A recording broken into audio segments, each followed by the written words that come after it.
Yes, so hello, this is Pradyumna Gaurav and you are watching my channel जिसका नाम भी प्रद्युम्न गौरव है।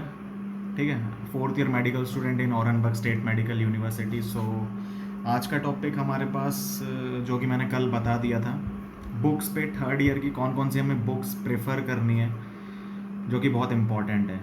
ठीक है, मेरे हिसाब से और तुम्हारे हिसाब से भी। तो विदाउट टाइम वेस्ट करते हुए स्टार्ट करते हैं।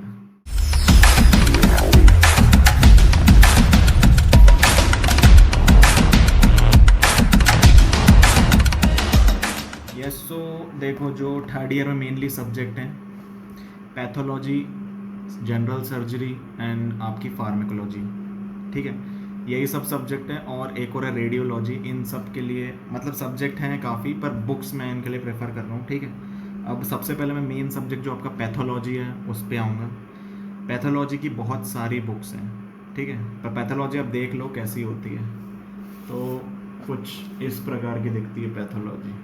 ये ठीक है, ये इसका वॉल्यूम 1 और ये उसका वॉल्यूम 2, ये है। ठीक है, अब सबसे पहले सुनना, फिर मैं बुक्स का आराम से मैं डिटेल से बताऊंगा। सबसे पहले सुन लेना मेरी बात। पैथोलॉजी में बहुत सारी बुक्स हैं, आपको जो लेनी है मेरे हिसाब से, मैं ये जो यूनिवर्सिटी में, यार देखो, यूनिवर्सिटी और इंडियन में जो इंडिया के बच्चे पढ़ते हैं वो सबसे ज़्यादा फेमस हर्ष मोहन है। हर्ष मोहन और रॉबिन्स, जो मैं यूज़ कर रहा हूँ वो रॉबिन्स है। Robins and Cottrell, pathological basis of disease. ठीक है, अब ये वाली जो बुक है इसके 2 एडिशन आते हैं। एडिशन नहीं मतलब 2 टाइप के, एक को हम बोलते हैं बिग रॉबिन्स, एक को हम बोलते हैं शॉर्ट रॉबिन्स। जो मैंने ली है वो बिग रॉबिन्स है, शॉर्ट रॉबिन्स आपको नहीं लेनी है। ठीक है, बिग रॉबिन्स ही लेना। सबकी मैं वजह बता दूंगा।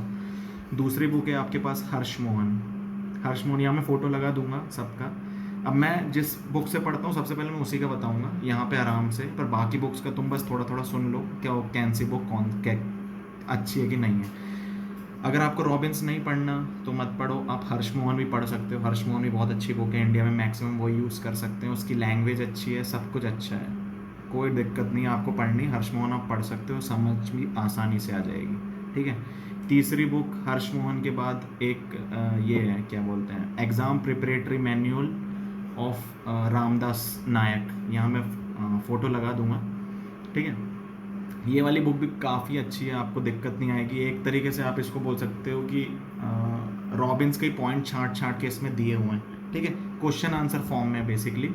ये मैंने पढ़ी थी, अच्छी है, बहुत अच्छी लगी मेरे को, ऐसी कोई दिक्कत नहीं है इसमें। और जिसको लेनी है ले सकता है। ये 3 बुक बेस्ट हैं और इसके अलावा मुझे नहीं लगता कोई और बुक इसके अलावा हो। पर अगर हाँ थोड़े हायर अपना आईक्यू लेवल बढ़ाने के लिए अगर कोई बुक पढ़नी है तो आप पैथोमा पढ़ सकते हो। पैथोमा बहुत अच्छी है, पैथोमा और गोल्जन एक करके आती है, गोल्जन पैथोलॉजी।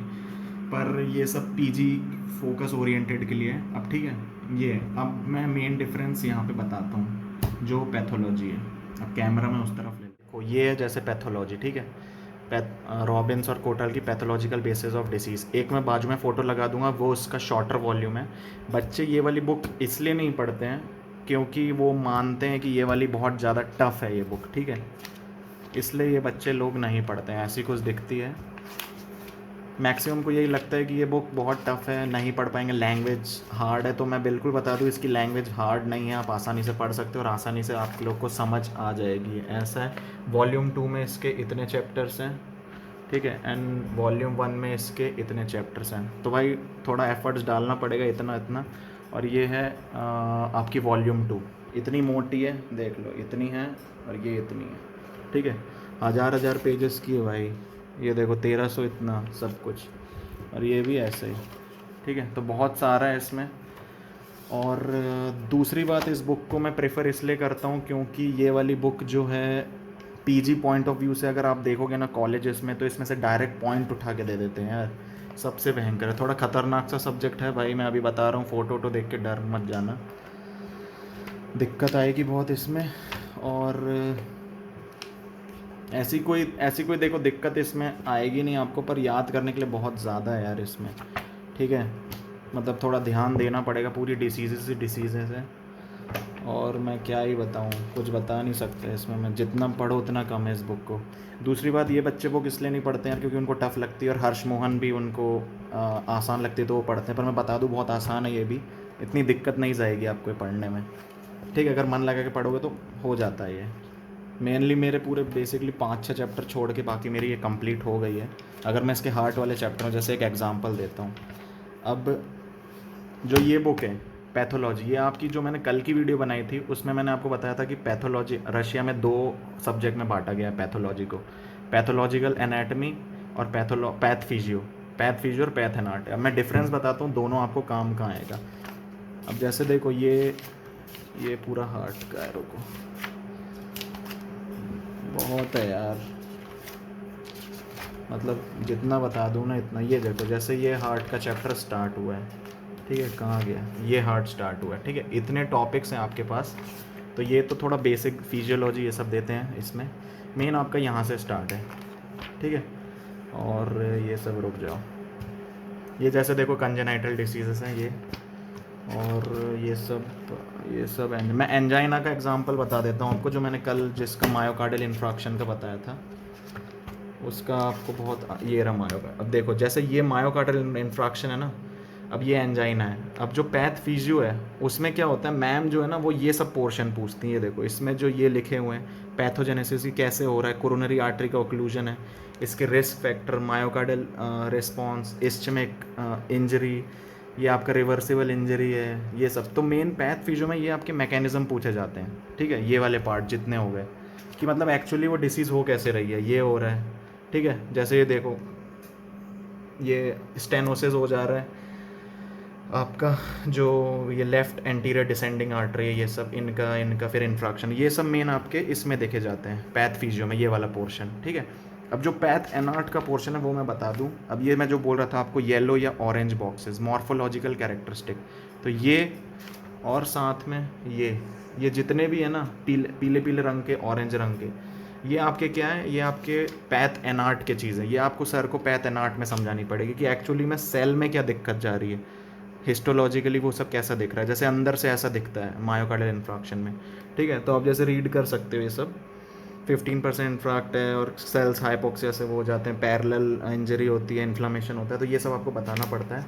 और यही उसके कुछ कुछ एंजाइम से पीक लेवल पे जो पहुंचते हैं, तो इस टाइप का कुछ चैप्टर मिलेगा। ऐसे ये है, और ऐसे ही आप सेकेंड वॉल्यूम में भी आएंगे तो सेकेंड वॉल्यूम में जैसे लिवर, गॉल ब्लैडर, ये सब स्टार्ट हो गया है, ठीक है। बहुत बड़ा है यार, मतलब तुम सोच नहीं सकते इतना ज़्यादा हैवी सब्जेक्ट है ना ये पूरा। ये जैसे किडनी है, ये किडनी डिसीजेज हैं ये सब, भाई कितना भी बोल लो ना बहुत कम है ये। तो ये पूरा सब्जेक्ट इसी में जाएगा, ठीक है। इतनी मोटी बुक है, देख लिया होगा आपने पैथोलॉजिकल बेसिस ऑफ डिसीजेस। जो ये है, मैं मेन रिकमेंड करूँगा कि आप पैथोलॉजी के लिए रॉबिन्स ही पढ़ें, ठीक है, क्योंकि मेन इसमें पीजी अगर आप कोई भी एंट्रेंस एग्जाम देखोगे ना तो उसमें यार बेसिकली इन्हीं में से डायरेक्ट पॉइंट्स उठा लेते हैं वो लोग, पता है, डायरेक्ट पॉइंट्स उठा के वो लोग आपको डायरेक्ट क्वेश्चन पेपर में दे देंगे। तो मेरे हिसाब से यार ये बेस्ट बुक है, आपको समझ आ जाएगी, ऐसा कोई दिक्कत नहीं, एवरेज इंसान भी समझ सकता है। अब पता नहीं लोगों को क्यों समझ नहीं आती, पर एक बार आप थोड़ा डाउनलोड करके रीड मार के देखना तो आपको बिल्कुल ही अच्छी लगेगी। और बिग रॉबिन्स लेना, शॉर्ट रॉबिन्स मत लेना। बिग रॉबिन्स और शॉर्ट रॉबिन्स जैसे 2 फोटो में यहाँ लगाऊंगा, देख लेना है। एक ये वाली जो बुक है और इसी का एक छोटा पार्ट आता है, उसको हम बेसिक पैथोलॉजी रॉबिन्स बोलते हैं। इन दोनों में अंतर क्या है कि इसमें ना जैसे कोई भी चीज़ है, जैसे कोई भी मायोकार्डियल इन्फ्रैक्शन जैसे मैंने इसमें दिखाया, तो उसका क्या दिया होगा, सब कुछ डिटेल्स दी होंगी, बस उसके ईटियोलॉजिकल फैक्टर वो मिसिंग हो जाएंगे, या अगर कौन सा जीन म्यूटेशन से हो रहा है, एपिडर्मियोलॉजिकल फैक्टर, तो ये सब ये लोग मिस कर देते हैं ये सब पार्ट। तो ये मतलब कट कट के जो पार्ट आता है वो आपके शॉर्ट रॉबिन्स में दिया, तो वो मतलब कि है नहीं, ठीक है, वो मतलब कि नहीं है, इसलिए मैं यही बोलूँगा कि आप बिग रॉबिन्स ही लें, ठीक है। देन अगर मैं सेकंड सब्जेक्ट बोलूँ तो सेकंड सब्जेक्ट आपका फार्माकोलॉजी, ये ठीक है, ये है फार्माकोलॉजी। अब कैमरा करता हूँ उल्टा। यस, तो फार्माकोलॉजी के लिए सबसे बेस्ट बुक मैं आपको ये बोलूँगा, मेडिकल फार्माकोलॉजी 8th एडिशन, अभी अभी ये नया आया है। हाँ, और एक बात बताना भूल गया, जो पैथोलॉजी इसका भी नया एडिशन आ गया, लाल रंग की बुक हो गई है, तो ये पुराना हो गया अभी एडिशन, ठीक है। ये 2020 का था, सॉरी 2019 का था, अभी 2020 में लाल बुक आ गई है। और ये वाला 8th एडिशन सबसे लेटेस्ट अभी यही आया है। इतनी मोटी है, देख लो भाई, इतनी है, ठीक है, इतनी ऐसी कुछ दिखती है, और अगर इसको मैं खोलूँ तो इसके भी अच्छे खासे पेजेस हैं।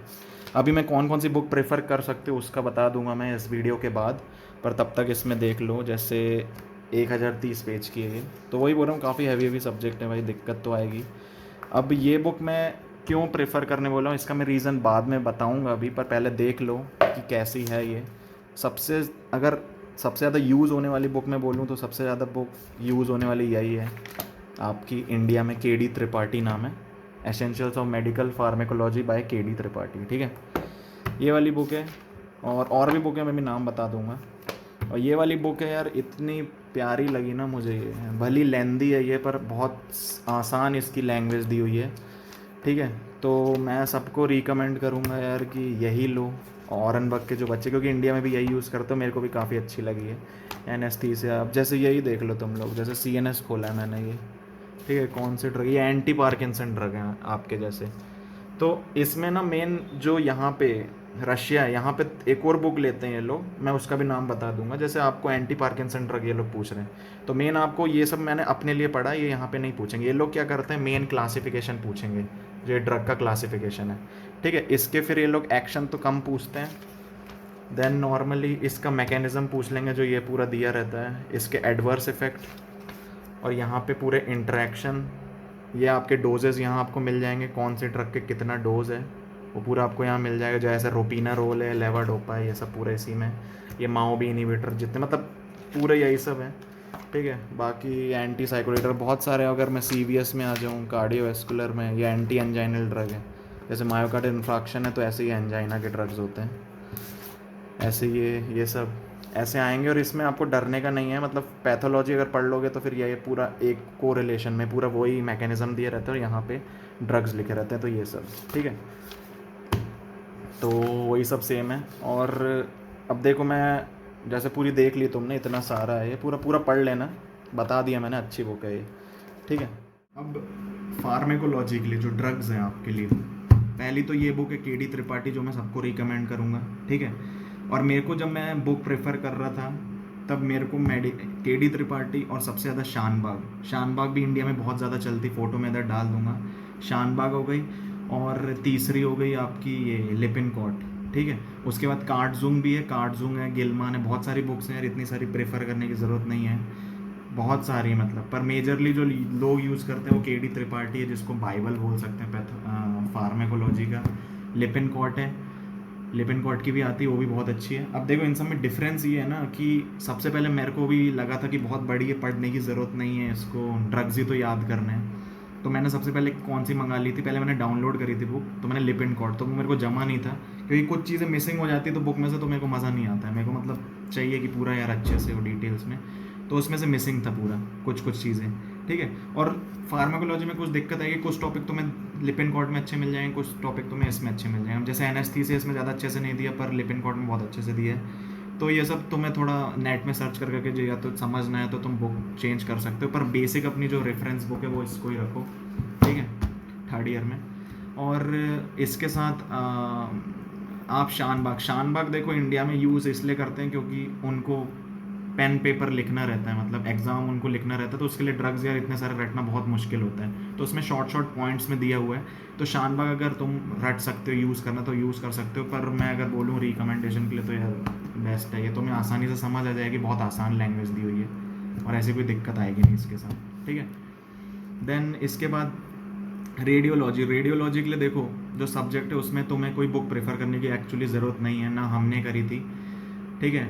दिक्कत यहाँ ये आएगी कि, दिक्कत नहीं मतलब मैक्स होता ये है कि वहाँ पे मैम पहली बात अच्छे से पढ़ाएंगे, तुम्हें वहाँ पूरा समझ आ जाएंगे। मैम एक पूरी PDF देती हैं, PDF नहीं ड्राइव देंगी, उसमें पूरे मैम का पूरा मटेरियल रहता है, मतलब जो औरंगज़ेब के बच्चे हैं उनके लिए बता रहा हूँ मैं, ठीक है। रेडियोलॉजी के लिए पूरी ड्राइव मिलेगी, उसके अंदर बुक भी रहती है एक MSK करके कुछ, MSK हू manual of radiology, WHO manual of radiology, Frederick की, तो वो मुझे अच्छी लगी, वो बुक काफ़ी अच्छी है मैम की ने जो उसमें ड्राइव में डाली हुई, तो वो आप पढ़ सकते हो। बाकी नेट में सुमित करके कोई बुक है यार, वो मेरे को पता नहीं कौन सी, मैंने नहीं रीड मारी थी, मैंने जो मैम की प्रोफाइल में थी वही रीड मारी थी, क्योंकि आसान भी थी और पॉइंट वाइज उसमें लिखा हुआ था। तो उसके लिए चिंता मत करना, तुम लोग थर्ड ईयर में आओगे, रेडियोलॉजी स्टार्ट होगा तो मैम तुम्हें ड्राइव भेज देंगी, और मैम का पूरा मटेरियल हर एक टॉपिक के लिए मैम तुम्हें वीडियो ये सब पूरा भेजते रहेंगे, तो चिंता करने की ज़रूरत नहीं है। इंटरनल मेडिसिन का अगर मैं बताऊँ, इंटरनल मेडिसिन में क्या है कि आपको, अगर आपको प्रेफर करनी है तो आप इंटरनल मेडिसिन के लिए जो ये हैरिसन आती है, हैरिसन प्रेफर कर सकते हो। पर हैरिसन आप देख लोगे ना तो यार मतलब ये इतनी बड़ी उसकी एक वॉल्यूम है और फिर इतनी बड़ी उसकी दूसरी वॉल्यूम है, इतना है, ठीक है। तो वो थोड़ा मुश्किल पड़ जाएगा। मैं स्टार्टिंग में पढ़ने लग गया था हैरिसन, वो जब हम लोग का ईसीजी स्टार्ट हुआ था, ठीक है, उस टाइम में पढ़ा था। पर उसके बाद फिर मैं देखा कि यार टॉपिक्स ठीक है, थोड़े मिसिंग नहीं, मतलब वैसा नहीं हो पा रहा है जैसा होना चाहिए था, जैसा पढ़ना चाहिए था, तो मैंने छोड़ दिया था। क्योंकि ये लोग थोड़े सिलेक्टेड टॉपिक्स ही पढ़ा रहे थे, पूरा इंटरनल मेडिसिन नहीं आया था, आपके सिर्फ सिलेक्टेड टॉपिक्स आते हैं। तो इंटरनल मेडिसिन कंटिन्यूशन में आ जाएगा आपका 4th ईयर में, मतलब कोई दूसरे सब्जेक्ट में आएगा वो एज अ कंटिन्यूशन। तो उसमें हम लोग इंटरनल मेडिसिन पढ़ लेंगे। तो इंटरनल मेडिसिन के लिए बुक आप मत लेना, ठीक है। 2 ही बुक उसके लिए अच्छी है, हैरिसन और एक और है, डेविडसन है। दोनों अच्छी है, हैरिसन और डेविडसन, दोनों की मैं फ़ोटो लगा दूंगा।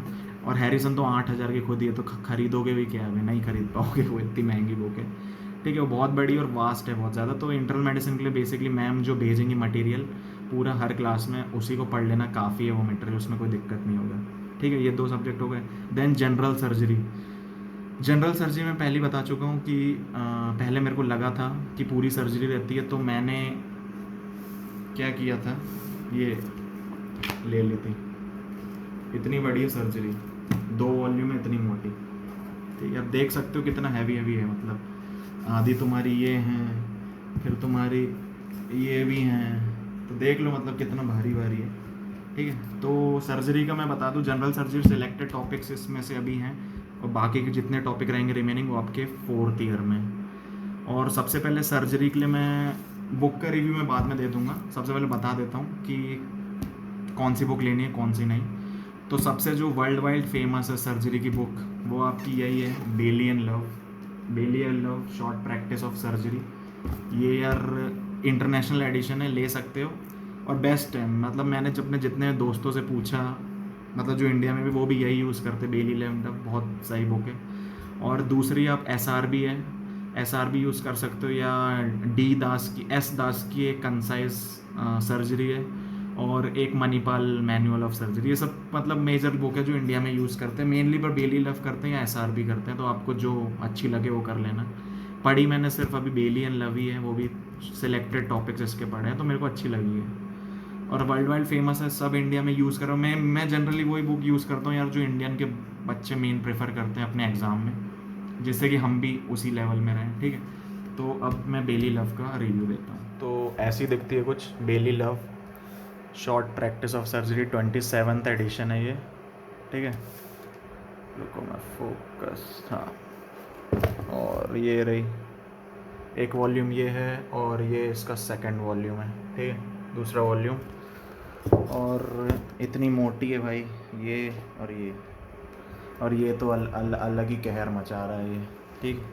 ऐसी दिखती है स्टार्टिंग की।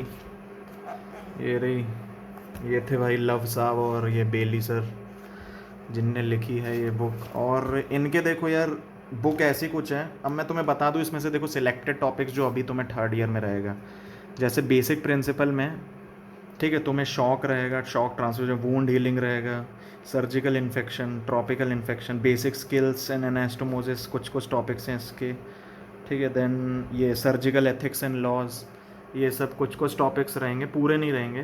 पेरी ऑपरेटिव केयर है, इसमें आपको मेनली एनेस्थीसिया रहेगा, पोस्ट ऑपरेटिव केयर रहेगा, और प्री ऑपरेटिव हाई केयर।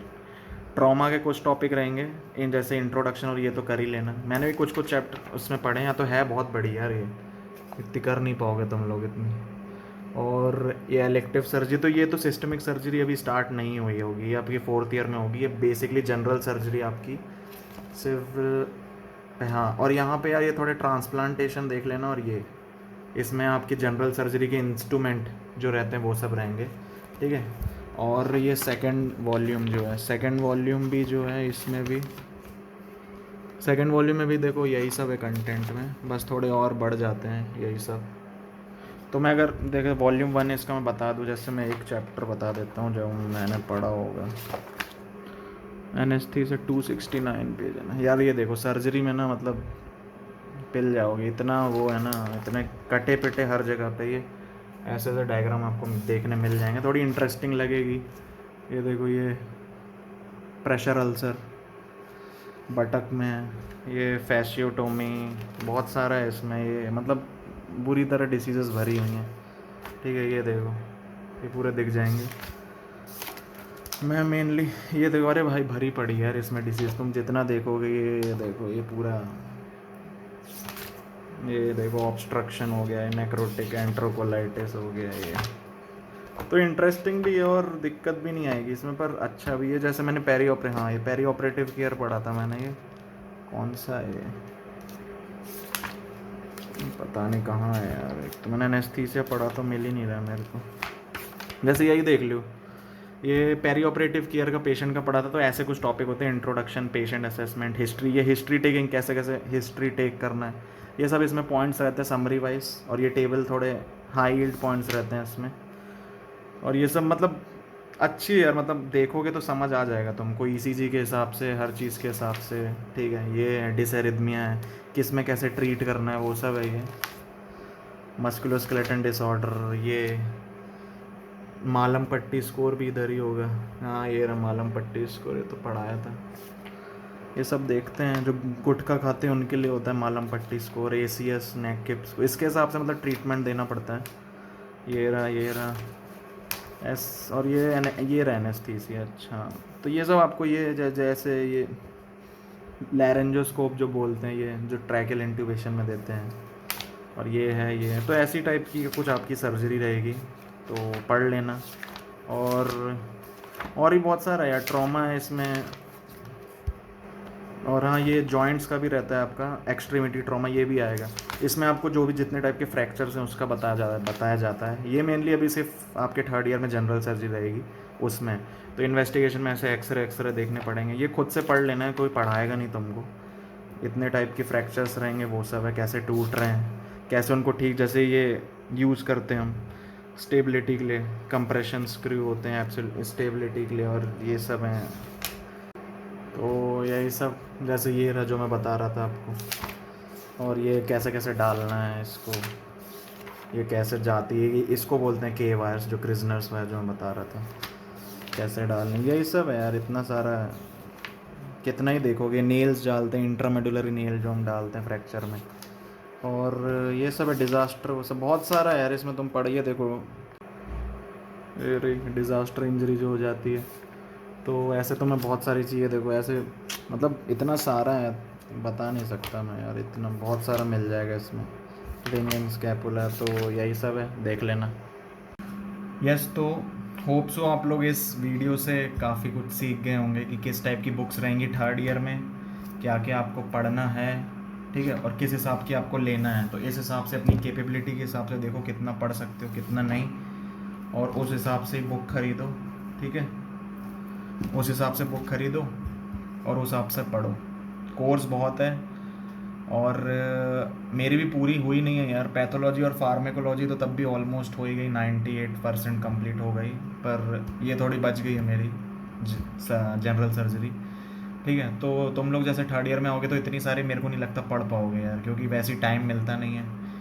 तो एफर्ट्स बहुत डालने पड़ेंगे तुम्हें, उनका भी मटेरियल पढ़ना है और अपना भी मटेरियल पढ़ना है। ठीक है, अब डिपार्टमेंट की बात करूँ, डिपार्टमेंट ऑफ पैथोलॉजी में आप अपनी इंडियन बुक से पढ़ के उनको सुनाओगे, कोई दिक्कत नहीं है, वो मान लेंगे, और साथ में पर उनका मटेरियल भी तुम्हें पढ़ना पड़ेगा। फार्मेकोलॉजी में थोड़ी दिक्कत जाएगी, क्योंकि तुम्हें खुद अपने से पढ़ना तो पड़ेगा अपनी इंडियन बुक से, पर उनकी एक बुक है जिसको खारकेविच बोलते हैं, वो लोग या तो मैम आप लोगों को प्रोवाइड करवा देंगी, कोई भी टीचर या तो स्टूडेंट से, आपको सीनियर से मिल जाएगी खारकेविच। वो भी इनकम्प्लीट है, पूरी बुक उन लोगों ने नई करी, बच्चों ने इधर उधर से डाउनलोड करके उससे पढ़ते हैं खारकेविच। उसमें जैसा क्लासिफिकेशन टीचर को वो सुनना रहता है। ठीक है, तो इंडियन बुक अपने लिए पढ़ो, और उनके लिए उनकी बुक थोड़ा पढ़ना पड़ेगा, तुम्हें ध्यान देना पड़ेगा। जनरल सर्जरी में उनकी डॉग भी पढ़नी पड़ेगी और अपने डॉग अपने लिए पढ़नी पड़ेगी। ठीक है, तो डबल एफर्ट डालने पड़ेंगे, मेहनत करनी पड़ेगी, नहीं तो फेल हो जाओगे भाई। तो मैं रखता हूँ, ठीक है। सो सब्सक्राइब माई चैनल, और कल मैं वीडियो नहीं डालूँगा क्योंकि कल यार एक प्रिपरेशन डे है, और उसके बाद 25 तारीख को एग्ज़ाम है सर्जरी का ही, तो उसके लिए वही पढ़ना है मेरे को थोड़ा। कल मैं नहीं डालूँगा, फिर जब एग्ज़ाम ख़त्म हो जाएगा 25 को बाद, उसमें मैं डाल दूँगा 25 तारीख को। So have a nice day, good night, and subscribe my channel.